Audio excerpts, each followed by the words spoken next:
वास्तु के अनुसार अशुभ माना जाता है कि आपको पूर्व या उत्तर की दिशा वाला ही ईस्ट फेसिंग वाला ही मकान देखना चाहिए। दक्षिण मुखी मकान क्यों नहीं रहना चाहिए, इसके बहुत से कारण हैं।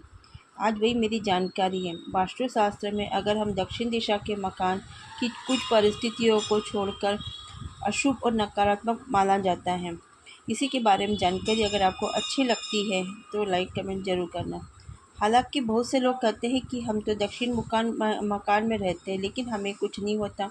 हमारे एक परिचित जो कि बहुत वर्षों से रह रहे, उनका जवाब आप नीचे पढ़ेंगे तो पता चलेगा कि क्यों उन्हें कुछ फ़र्क नहीं पड़ा दक्षिण मुखी मकान में रहने के बाद भी। दरअसल हर दिशा में कोई न ग्रह स्थित है जो कि अपना अच्छा बुरा प्रभाव डालता है। ग्रह ही हमें अच्छा सकारात्मक और नकारात्मक दोनों प्रभाव हम पर डालता है। यह निर्भर करता है कि मकान के वास्तु और मोहल्ले के वास्तु और उसके आसपास स्थित वातावरण, वृक्षों की स्थिति।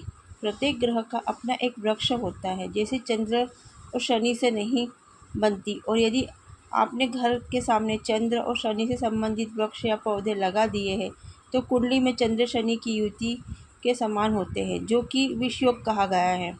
पूर्व में सूर्य, अग्नि में शुक्र, दक्षिण में मंगल, नैत्रिक में केतु, पश्चिम में शनि, वायु में चंद्र, उत्तर में बुध, ईशान में बुध बृहस्पति का प्रभाव रहता है।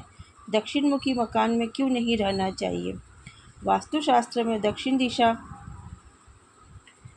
दिशा पितरों की मानी जाती। दक्षिण में यमदूतों का निवास होता है। घर का दरवाजा यदि ऐसा हुआ तो संकट खुला होता है। दक्षिण दिशा में मंगल ग्रह है। मंगल ग्रह एक क्रूर ग्रह है। दक्षिण दिशा में दक्षिण ध्रुव है, जिसका नकारात्मक प्रभाव बना रहता है। दक्षिण दिशा में अल्ट्रावायलेट किरणों का प्रभाव भी ज़्यादा रहता है। सेहत के लिए जो कि ठीक नहीं होता है।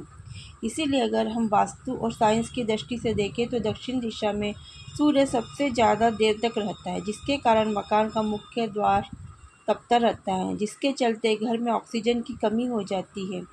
क्या होता है कि मुख्य द्वार होने से, दक्षिण दिशा में पैर करके सोने से जिस तरह वह हमारे शरीर की ऊर्जा को खींच लेता है, उसी तरह वह मकान के भीतर की ऊर्जा को भी खींच लेता है। दक्षिण दिशा में पैर करके सोने से फेफड़ों की गति मंद हो जाती है। इसलिए मृत्यु के बाद इंसान के पैर दक्षिण दिशा की ओर कर दिए जाते, ताकि उसके शरीर से बचा हुआ जीवांश भी समाप्त हो जाए। यदि आपका घर दक्षिण मुखी होकर दूषित है तो गृह स्वामी को कष्ट, भाइयों को कटुता, क्रोध में अधिकता, दुर्घटनाएं बढ़ती है। इसीलिए कहा जाता है कि दक्षिण मुखी मकान नहीं होना चाहिए, जिससे रक्तचाप का विकार, कुष्ठ रोग, फोड़े, फुंसी, बवासीर, चेचक, प्लेग आदि रोग होने की भी आशंका रहती है। इस दिशा में रहने से मौत के योग भी बनते हैं। इसलिए क्योंकि इसे यम की और दिशा और हमारे पूर्वजों की मानी जाती है। कैसे दक्षिण मुखी मकान नहीं होता है? दक्षिण दोष। यदि दक्षिण मुखी मकान के सामने द्वार से 2 गुनी दूरी पर स्थित नीम का हरा भरा वृक्ष हो या मकान से 2 गुना बड़ा कोई दूसरा मकान है तो दक्षिण दिशा का असर कुछ हद तक समाप्त हो जाएगा। इसके अलावा द्वार के ऊपर पंचमुखी हनुमान जी का चित्र लगाना चाहिए। दक्षिण मुखी प्लाट में मुख्य द्वार आग्नेय कोण से बना हो, उत्तर और पूर्व की तरफ ज़्यादा और पश्चिम दिशा और दक्षिण में कम खुला स्थान छोड़ गया है तो दक्षिण दोष थोड़ा कम हो जाता है। बगीचे में छोटे पौधे पूर्व ईशान कोण में लगाने से भी दोष कम होता है। आग्नेय कोण का मुख्य द्वार यदि लाल मैरून रंग का हो तो श्रेष्ठ फल होता है।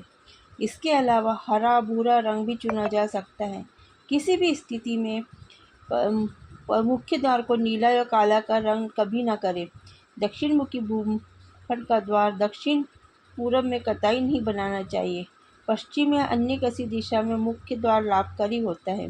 यदि आपका दरवाजा दक्षिण की तरफ खुलता है तो द्वार के ठीक सामने एक आदमकद दर्पण इस प्रकार लगाए जिससे कि घर में प्रवेश करने वाले व्यक्ति का पूरा प्रतिबिंब दर्पण में बने। इससे घर में प्रवेश करने वाले व्यक्ति के साथ घर में प्रवेश करने वाली नकारात्मक ऊर्जा पलटकर आपके घर में वास नहीं करेंगी और आपके घर में